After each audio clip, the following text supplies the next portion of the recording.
someone's life, a life that was lived very quietly that some people didn't even know who she was. Do you know who Nancy Weygint was? Did you know where she used to sit? Lift your hands over there in the Nancy Weygint section. Yeah, that's where she used to always sit. She had a special affinity for that organ and the organist, and we'll talk about that a little bit later. Okay, well, so when she died, very suddenly last January, we were really surprised to find out she had left a big, beautiful gift for the church. A really big, beautiful, special gift for the church. And we're going to talk about that today and all the different ways that our church is going to be blessed by her generosity and her vision to see what was possible, not only for children and youth and adults, but for people outside the church as well. So I got to thinking about, if I were to leave this earth, and I were going to leave one special gift to the church for me or my family, what would I want to leave? And I thought about some gifts that people gave me when I left my churches. Obviously, I didn't die. Here I am. But they gave me some special gifts. Can you see what it says? What does it say? It says the holding cross. So that through my day, if I'm feeling particularly tense, I'll just get out this holding cross and help me, Jesus, deal with whatever I'm dealing with. Or if during times of prayer, I could use that holding cross. And it was given to me by a very, very special friend who was the lay leader in my last church. His name was Alan. And then one of my parishioners gave me this, which is really cool. Have you ever heard of a prayer labyrinth that you walk when you're praying? I'd love to have one on this church campus, by the way, if we could find space for it. But this is a little handheld labyrinth, so that when I'm saying a prayer, I could use this little guy like I'm walking along. And the goal is to end up in the middle, having prayed for whatever I need to pray for. And another really special gift that I think I might have shown you before is, I don't know if you remember Kimberly French. She was a very special lady in this congregation who was 51 years old. She died after a long bout of cancer. And while she was still alive, I gave her this beautiful little flower. And she told me, when I die, you get that back. So I leave this in my home study. So every day, every morning, Kimberly greets me when I do my study. If you were going to leave a special gift to the church, what do you think you would leave? That's kind of a big question.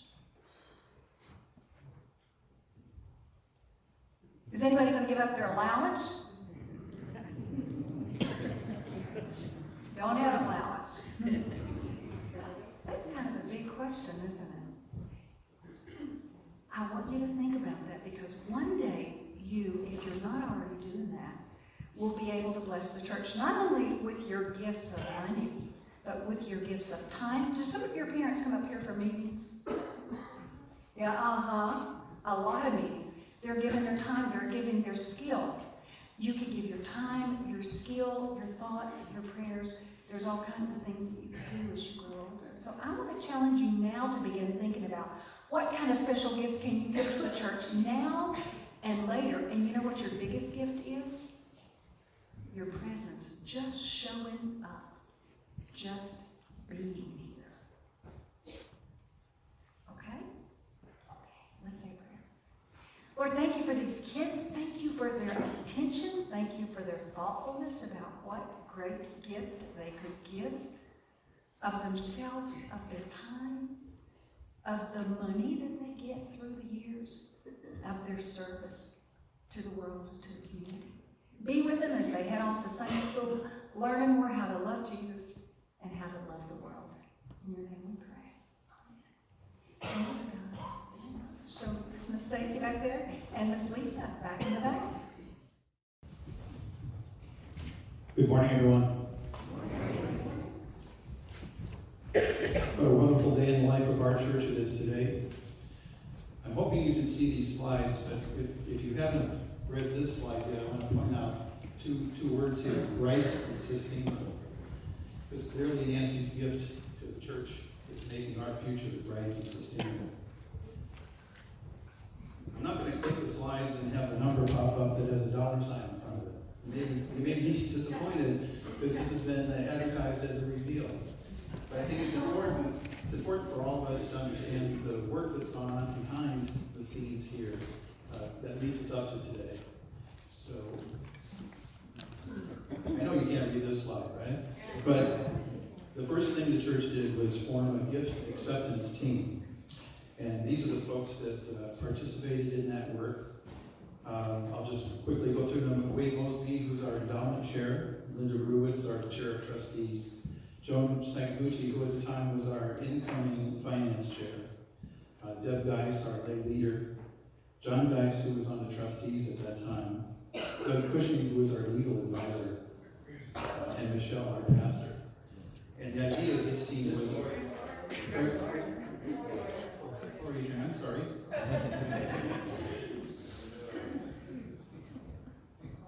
How many redos do I get? So the idea of this team was to assure the proper handling of not only this gift, but other future similar gifts. So they did a lot of good work to lead us to the next team, which was the task force, the gift acceptance. Thank you, John. That's two do-overs, I guess. So this is the task force for the requestment, and it's important to remember these names because these are the people, if you have questions after this presentation about the request or any of the process, these are the people who know the most about it.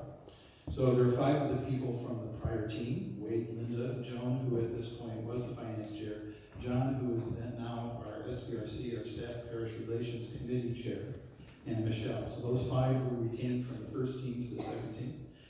And people who were added were Jeff Baker, our outgoing finance chair, Peter Journey, our church treasurer, and myself. So this team was focused on how do we allocate the funds that were given to us through this request. So the first thing we did was listen to the voice of the congregation. You remember we had these forms that you could fill out and give to the church to tell us what you would like to do with money like this if we could make a big change in the life of our church. So there were more than 100 of those suggestions, and those were gone through by a group of people.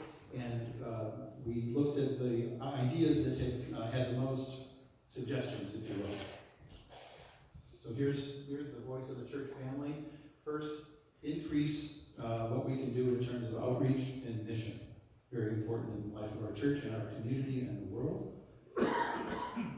Secondly, consider an associate pastor position. We've had that in the past. How would that enable us to use Michelle in perhaps better ways, new, inventive ways, and depending on the skills of that associate pastor, be able to reach out to the youth and the community in a better way. Our facilities. We're in a beautiful church facility and the Christian Activity Center. It all needs work. It needs upgrades. And also technology. Just think if I didn't have to stand up here with a clicker and the screen. But that's audio, that's Wi-Fi, that's visual, etc. Things that we can do to the church. Expand and create new programs. We think of what we could do in terms if we had the money to support new and exciting programs for the church. And finally, pay off the mortgage. That Christian Activity Center mortgage that we've been working on through the 2020 campaign. So those were the items that came through the most times from the 100 and some forms that were filled out by you, the church family. The next step is what do we do with the money in the meantime? And we need, therefore, to have fund managers selected. We interviewed we talked to 9 firms, gave them requests for proposals.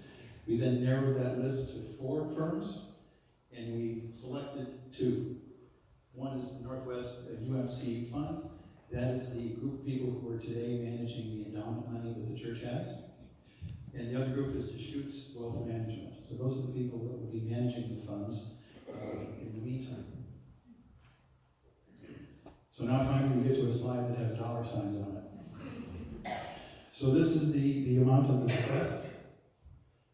So first we have municipal bonds in the amount of $940,000. Plus cash and cash equivalents of $1.7 million. Total of $2.64 million. I think it's appropriate to have some applause at this point.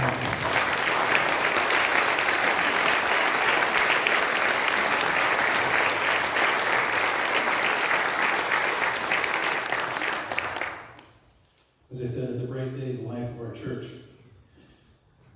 So how do we allocate this money? Roughly speaking, the money is being split 50-50 between short-term uses and long-term uses. So I'm going to give you some specifics on what the allocation is on the short-term piece.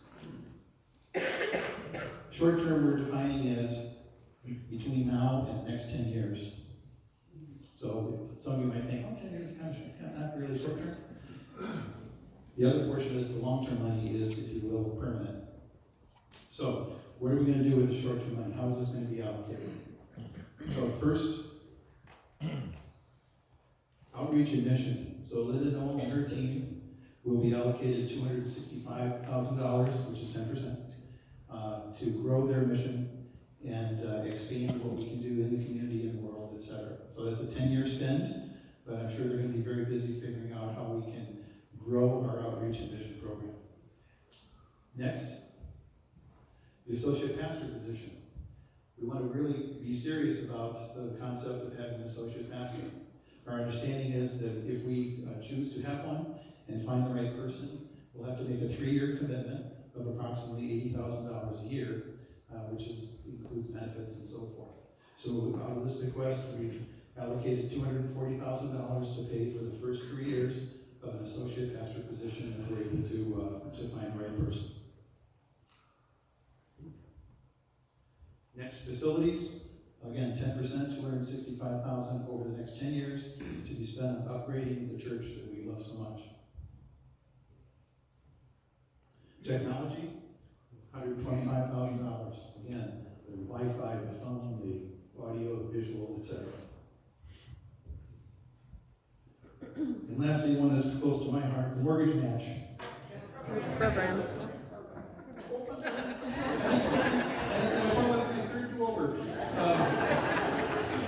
Program. So one of the immediate spends here, we talked about having a preschool, and that's coming in the fall. So part of this money will provide the seed money for that preschool, which is expected to be self-funding once it gets started, but this will enable us to get that started in the fall.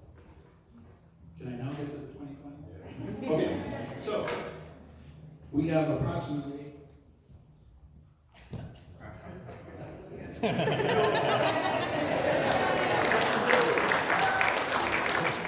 for those visitors and guests, it's too long of a story to get into, but so we have each of these at $10,000 is $70,000. This is how much we have left on the mortgage for the CAC.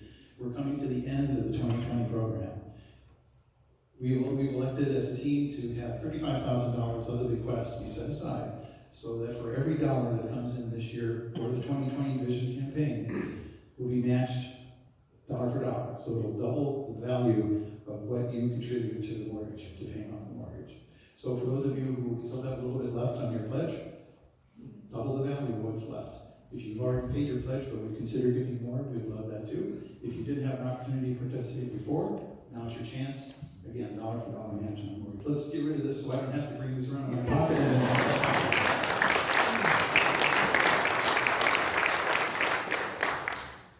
So the long-term piece, $1.4 billion, will be placed in long-term investments, a combination of endowment and long-term investments.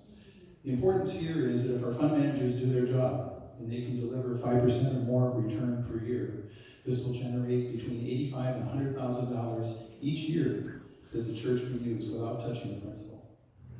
So that's a very important statement here. $85,000 to $100,000 each year coming into the church because of this investment. The other important part here is that there will be governance by the church council. So what does that mean? That means that the endowment committee will look at that $85,000 to $100,000 per year, make recommendations based on the voices of the people, and the church council will approve or change that allocation. Principal will not be touched without a 2/3 vote of the church council. So again, the idea is this money will be protected and set aside for our future. There you go. It's going to secure our future. We have a bright and sustainable future. An important point from the stewardship committee. This doesn't mean you don't have to continue to pledge to the church, because we have an operating budget, and clearly we do not want to use Bequest monies to meet our operating budget.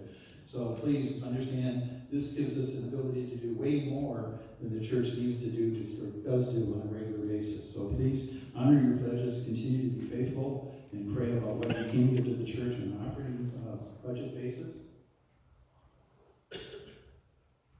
And lastly, a word of gratitude. So an amazing gift to the church. We'll be forever grateful. This allows us to grow our ministry and mission way beyond what the pledges provide for us in the operating budget.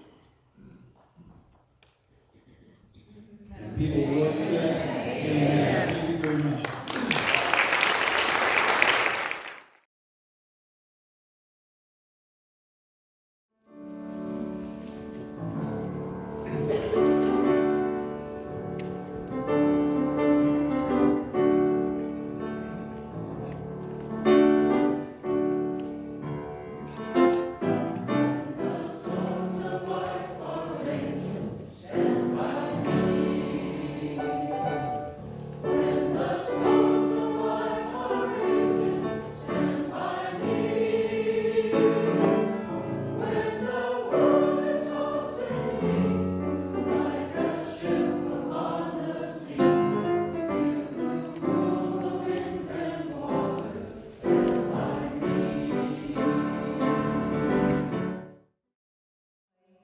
To help you understand who Nancy Weygint was, is she was a quiet soul to most of us, though not to her friends who knew her well.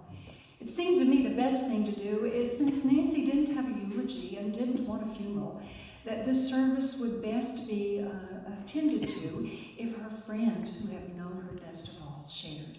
I have something prepared. We'll see if that needs to be said or not. Maybe just a little something, but you need to hear from those who have a collective of 117 years of experience with her, 65 for the first speaker, Mary Ann Lawrence, and then for Laurie Mitchell, 52 years. So Mary Ann, will you come and share a bit about Nancy's life and reveal more of who this quiet woman was to us?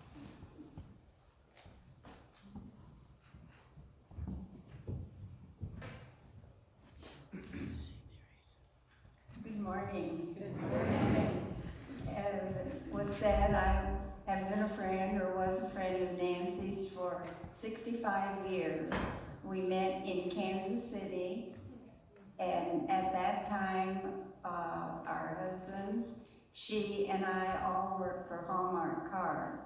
My career was not quite as long as hers because I took time out to have 3 children. So we worked in a Hallmark and stayed in Kansas City, and then John got a little restless, Nancy's husband, and decided to make a move. The move was with Jansen, Portland, Oregon, and it wasn't long that he came to Kansas City and approached my husband, and as he was coming out to the home, I said to my husband, "That's great, but I'm not moving to Portland, Oregon." Guess what? 1966, I became an Oregonian, and it was absolutely the best move we ever made. I was not here very long, and again, we settled in the same neighborhood as the Weygints, and she was a great organizer. And here I am trying to get 3 children settled in 3 different schools, and Nancy has me going to welcome wagon luncheons, newcomers luncheons, and she formed a bridge club with 2 tables, 8 wonderful ladies, and I was so involved, I didn't know what to do. So I never had a chance to miss Missouri, that's for sure. And that bridge club lasted for 49 years and 4 months. We had hoped to get to the 50th anniversary, but we were the last 2 standing and just didn't quite make it. So anyhow, Nancy was very creative and her home was very important to her. She spent a lot of time, decorating and always came up with new ideas. And she was great at entertaining. Dinner parties were perfect. I mean, down to the flower arrangements, and she was the perfect hostess. I remember one time she was going to have twice baked potatoes. She wanted them all the same size. She ordered 25 pounds of potatoes. You could get 6 potatoes. But we enjoyed the leftovers. Anyhow, they were always, she and her husband were both always very gracious. And after they retired, they were going to look for the perfect place to live. And they took trips to Palm Springs, to Las Vegas, Santa Barbara, and we always received an invitation to come visit, which was nice. And after all their trips and all, they decided there was no place like Charbonneau. So they came back, and it wasn't long. They purchased a condo in Palm Desert, and we got our usual invitation every winter.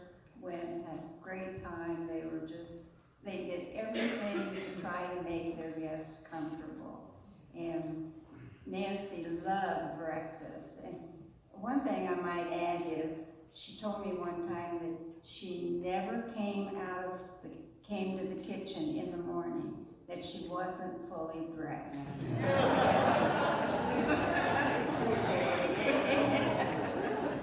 My lifestyle was a little different. But we always managed to have a very good time and lots of laughs, and we'd take little side trips and whatever. And then they sold the condo and moved full-time back to Oregon. And shortly thereafter, I lost my husband, but they took trips through Oregon, the beach, Sun River, wherever, little day trips, and they always included me, which was always great fun. And all through our whole friendship, when we were taking trips, whether it was as couples or just me with them, she would do a lot of the driving, and she had a little bit of a heavy foot. And I can still hear John say, "Nancy, slow down." But when she wasn't driving, she was telling him how to. So then after she lost her husband, she called me, it was probably a couple of years later, and she said, "Are you available for such and such dates?" And I said, "Well, Nancy, that's several months away." Well, she said, "John requested that we go on a cruise together." And she said he made all the arrangements. So we took a lovely cruise through Alaska, had a wonderful time. But the very first night we walk into the dining room and we were asked, "Would you like to sit with others at a table?" And Nancy never took a breath, and she says, "Only if you have 2 42-year-olds.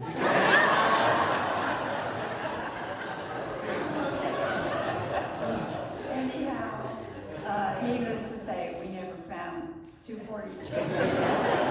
But we did find some interesting people, and we had a really great time.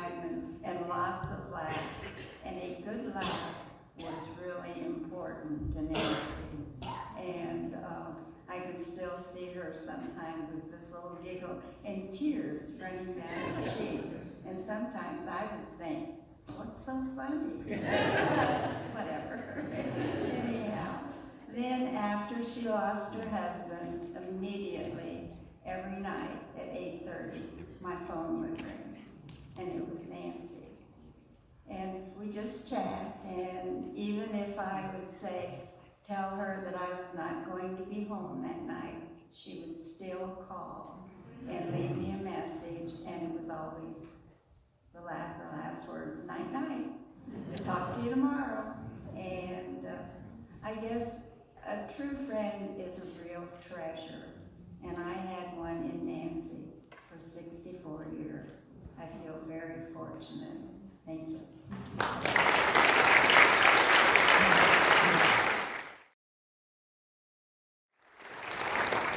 Speaking of heavy feet, remember that Cadillac Nancy used to drive? Guess who's the proud owner of the Cadillac? Mary Ann. We got the will, we got the amount of money, and then, we have to re-sign, we have to renegotiate because the car needed to go to Mary Ann. So here we are, signing off the car to Mary Ann. Next, I want to introduce to you Laurie Mitchell. Laurie was the executor of the will, a longtime friend. She has some beautiful stories about Nancy, and I want you to hear those.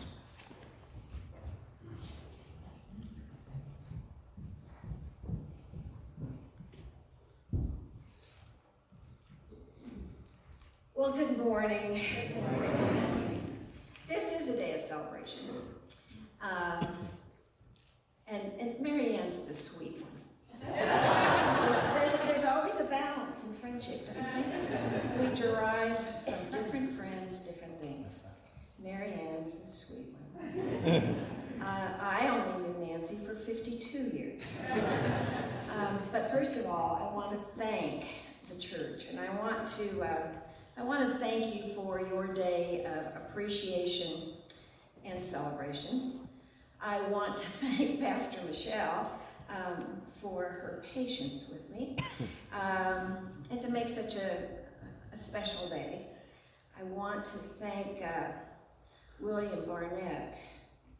Oh gosh, have I heard about you? His music inspired Nancy every Sunday. Not that she should have been driving. And then I want to thank the Open Hearts Thursday Collective, or whatever you are, who greatly broadened Nancy's outside world. She needed it sometimes, and I know she did. I was the morning person, Mary Ann was the nighttime person. She would say, come in here and sit down. I want to talk with you about something. And it was from the Thursday group. So I knew on Friday I was going to have to hear something that Nancy said. Thank you very much for the 2 pillows that you always had available for Nancy so she could see above the table. I want to thank the unknown to you, really. And certainly it was for me when, I knew I was going to be personal representative, but for the strangers that guided Nancy both before and after her passing.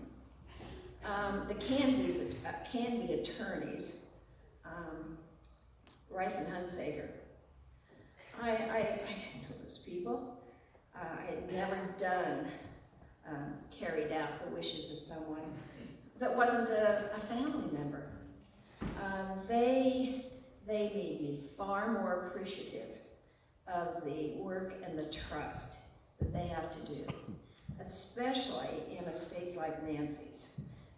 There were gas and oil well dividends in Sherman County, Texas. Now you tell me how we're going to go get an appraiser to go out to Sherman County, Texas. And I want to, he's not here this morning, but I want to thank my husband, whose patience far outweighed mine. Mike did the hard work. He did the grunt work. and he itemized each and every penny for you for the benefit of this congregation with no complaint. Well, he knew I couldn't, as Nancy would have wanted it, and he cared about Nancy too. I want to thank him for having the little step stool in the back of our Toyota 4Runner. Now, if you could ever imagine putting Nancy into a Toyota 4Runner and listening to her giggle. I've never been in one of these. Of course you haven't, Nancy. You drive a Cadillac.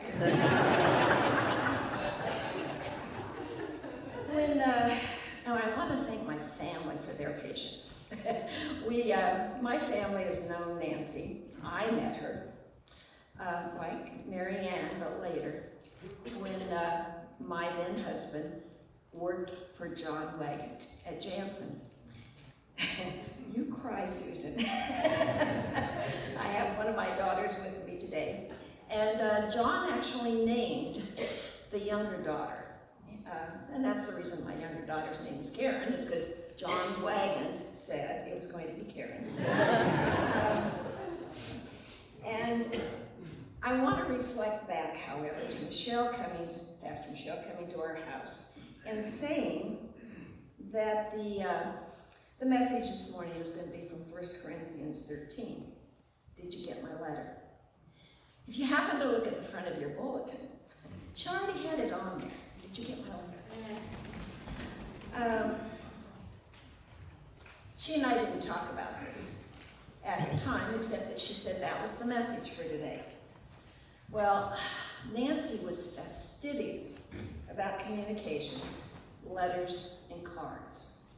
And she lovingly dated those cards and letters from holidays and birthdays and kept many lovely poems that her sister, who was 11 years older than she, had written to Nancy over the years. Lovely poems.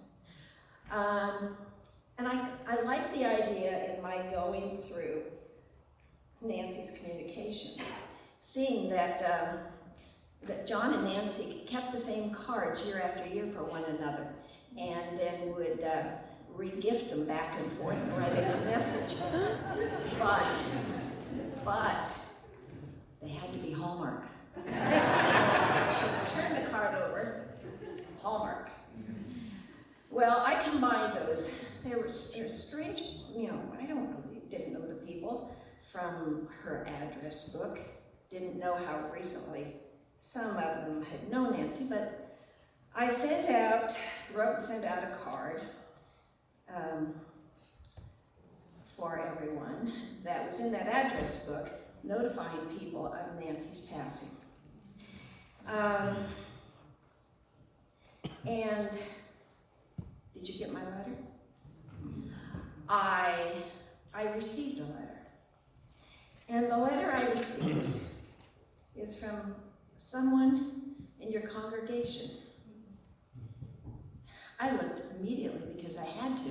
It's a Hallmark. And this small card meant more to me than anything, but has guided me for this year. For whoever wrote this, and I don't know, there's not a name on it, I have been appreciative and reflective to the family of Nancy Weygint. What a tiny, groomed force, sitting in the same pew, or near it. She was a smiling, satisfied enough to donate to our church, but without an obituary. I would just like to know from Ken how she came to be the person she was and the legacy she left. I didn't know until this past year who she was, even though I knew her well. So who was she, and how did I get to know her? Well, in my other life, do I say that? Nancy found our first home, again, by Mary Ann and Nancy's, and I lived there for 40 years with my family. And then, of course, she found the home in Charbonneau, 7 houses away from her, and we lived we've lived nearby Nancy for 7 years. Nancy was, her family roots, deep Methodist roots. Although it's surprisingly enough, Nancy was married in the Catholic Church because John was Catholic. And I said, Nancy, you know, they dated 6 weeks, married 64 years. Why didn't you get married in the Methodist Church? And she said, well, John couldn't, he was Catholic, and I knew I'd pull him over. Her father was a professor, graduate of Johns Hopkins University, and Nancy really had a very, a life of really no children. She never had a birthday party, and she, her joy was doing mathematics because her father was a professor, had been. She was born and raised in Dearborn, Missouri, to a comfortably, as you can imagine, affluent family. And her mother went in 1931 to Sherman County, Texas, on the train and bought some property that had oil wells on it. And Nancy's dividends from that is what the church is receiving. The oil wells were they were sold, but she's still getting the dividends. And so she managed that very well. She had both undergraduate and graduate degrees in mathematics and statistics. She had an advanced degree in music. I'm sure she was sitting there every day watching you. You know. Thank you. And after college, she worked at Western Auto, and then she married John. Most of her life, she was a home engineer, managing her home fastidiously for John. Yesterday, as I was putting up the bulletin board, or I sound like a teacher, don't I? Guess what? My husband said, you just magnified John's picture by 100, slap that thing on there, because her life was John. It was. Oh, yes. And the wedding ring. I have to talk about the wedding ring. Some of you have seen the ring. One day as Nancy and I were driving into Charbonneau, I said to her, hey Nancy, let's stop by this garage sale. She said, and I said, oh yeah, well we wouldn't get a good deal anyway if you're wearing your big marquee diamond. And next morning, as I went to her house, she said, well, she frequently said, sit down, I have something to tell you. She said, I have something on my conscience. I said, what is it, Nancy? And she said, well, you know, my ring is, it's not real. I said, all these years I've known you, and that ring is not real. And she said, no, John bought me this ring, and bought me a real ring at Carl Grieve, and I was afraid that if I lost it or someone got me, I didn't want them to get the ring. So I took it back down to Carl Grieve, and I had it reset with a cubic zirconium, and then I got a second cubic zirconium. So when we were going through Nancy's items, and let me tell you, she didn't have much jewelry. And Mary Ann and I never been to a pawn shop, but we had to have two estimates of the rings. And went into Camus pawn shop, and the guy goes, well, good luck with that. Yes, we know it. And then went to an official jeweler. So Mary Ann is wearing Nancy's ring, and I took the extra stone that she paid $15 for and paid $500 to have it reset.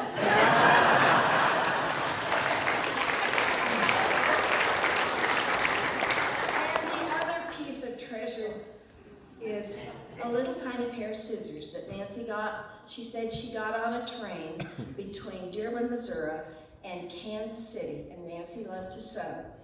And I don't think they're worth anything either, but I'm wearing them today.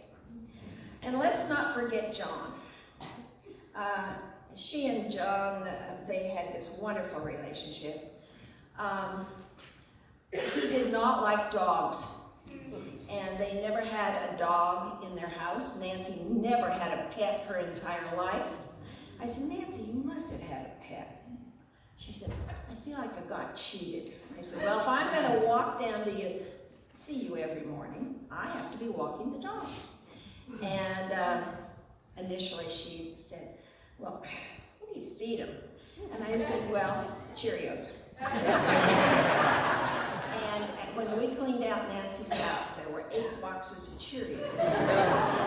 She said, I know John wouldn't like it, but I loved having it.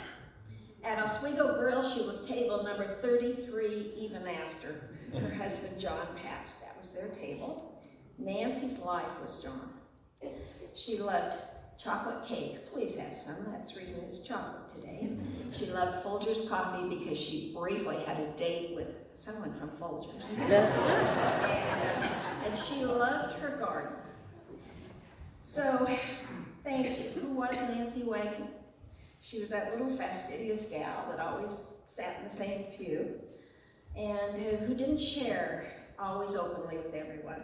But moreover, she was the planned, deliberate gal that has chosen you to take her financial gifts and use them well in the community. Thank you.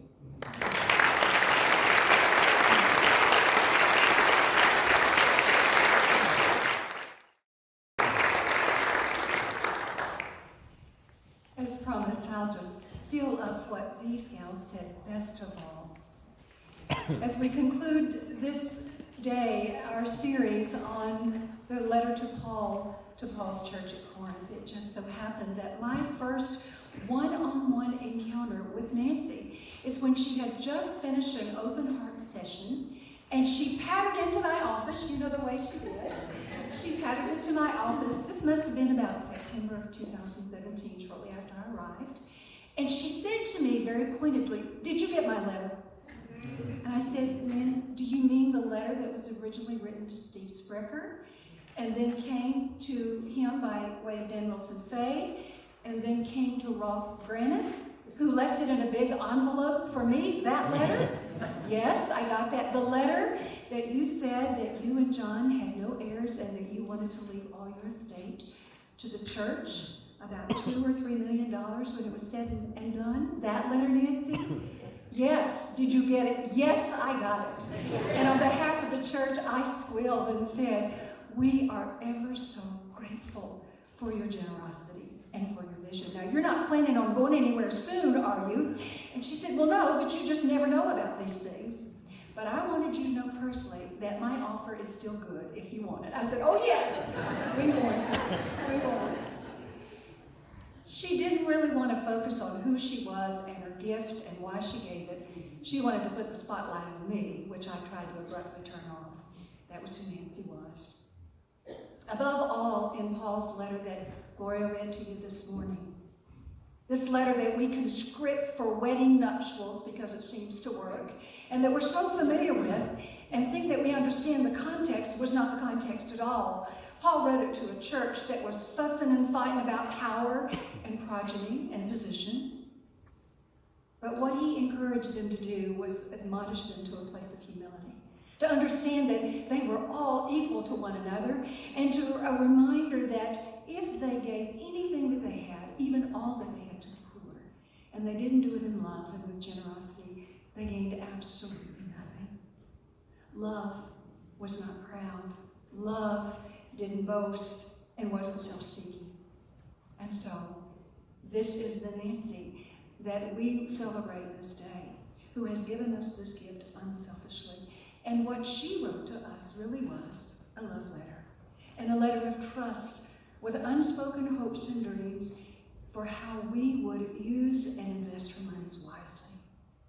They've already told you stories about Nancy. I think one of my favorites, as I bring us to a close, is that they found in her closet, as a lover of course myself, they found in her closet a number of clothes that they had given her with the tags still intact. Nancy loved St. John's knits, and she wore those religiously. She also had a favorite vintage vest and some earbuds, very much like the ones that I wear, old clips, because They make me feel close to a grandmother. For a woman who was so small in shoe size, 5.5 as it was, she had more shoes than I could ever dream of having. And she always said that the thing that a wife should do when the husband comes home from work is to take a shower, put on your best dress, and put on your heels, which she did. They've told you that Nancy's grandfather was a United Methodist minister, and he performed the wedding between her mother and her father. And though Nancy was rather quiet about her own faith, one of the ways that she lived it out was through music. She loved music. She loved the hymns of the church. And In the Garden is the song that we'll sing immediately following the sermon. One of the things that Rolf Graneth said to her, our interim pastor of the Presbyterian, saint that he was, is when it was made known that a new organ was needed for the church, Nancy inquired what she might do about that. Rolf sent her to William, and in a phone call, I think, or was it in person? Phone call first. A phone call first. She wanted to know all the specs, the what ifs, ands, and buts. William gave those to her. And he negotiated and worked very carefully with her named price and was even able to come in underpriced, by which she was greatly excited, wonderfully. She was shocked. She was shocked. One of the things that Laurie said to me upon Nancy's death is, you know, she never wanted anyone to know she gave that organ, but you know what? She's gone now. I think we go for it. I think we go for it, and we pray that we don't live to regret it. So one of the things that William did is, let me do some research. And he did some research. And then today, finally, we want to do an unveiling. What did you come up with, William?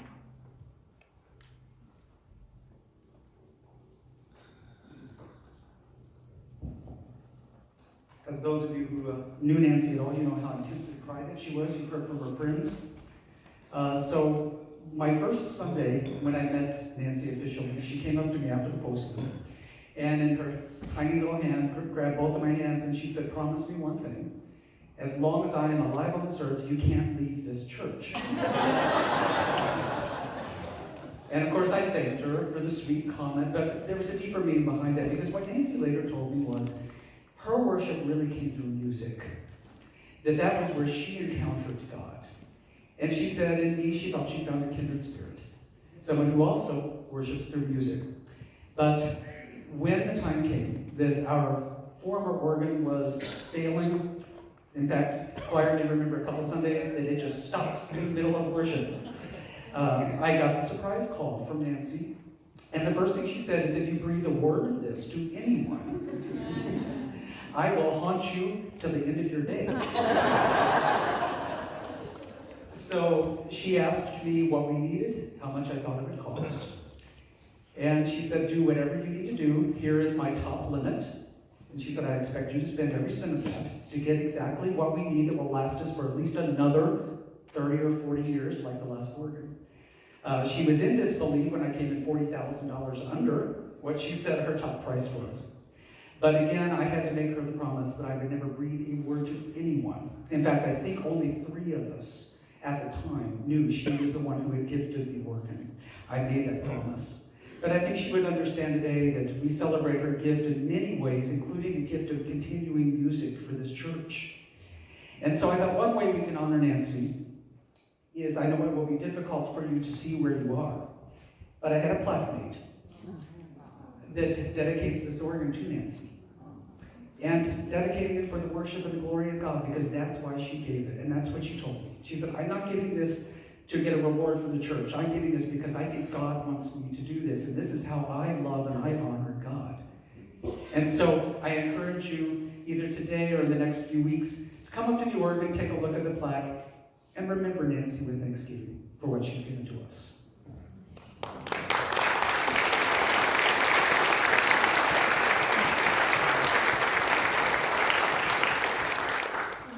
According to Paul's love letter to the church, in the end, these 3 things remain: faith, hope, and love. The greatest of these is love. Thanks to Nancy's love and her vision and her generosity, generations will be blessed. We have no idea how far-reaching. For all that she was, for how she inspired us, for how each of us can do our part, both through service and through our own giving. No gift too small for the world to be changed by our sharing it. Amen? Amen. We'll see now. We know we're a bit over time, but I assure you're going to want to stay to the end. Come to the Garden of Lane. This was one of Nancy's favorites. How about when it stands?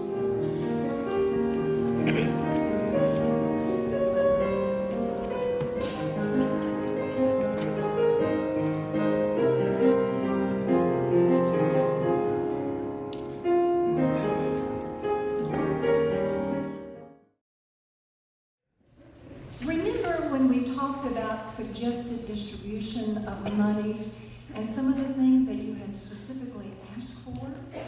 Well, we've been busy working, doing what we felt was the right thing to do to invest in the church's longevity and the sustainability for the future.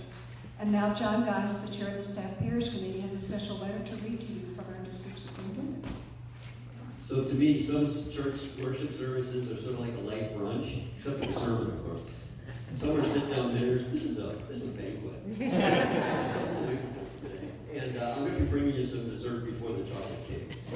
On Thursday, this past Thursday, our district superintendent, Erin Martin, came to visit with your Staff Parish Relations Committee.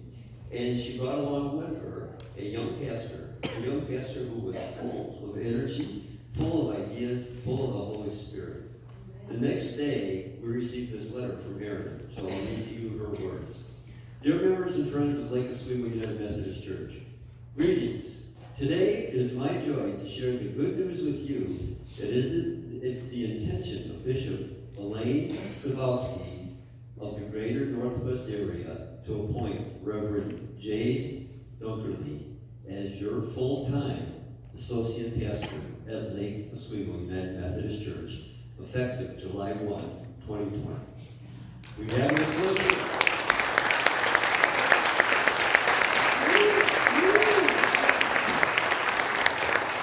Very quickly, Jade graduated in 2018 with her master's in divinity degree at the Candler School of Theology in Atlanta, Georgia. Yeah, that's trouble. For the past 2 years, she has been a half-time associate in ministry at the Southeast Portland Parish in Portland. At the shared annual conference this coming June, Jade will be commissioned as a provisional elder, a significant step in ministry toward full ordination. I also want to congratulate you on your exceptional work on your 2020 Vision campaign, where you have almost retired your mortgage, and you saw what Jeff shared. We're there. We'll get that thing done. Today, you continue your celebration of additional generosity through this bequest from Nancy.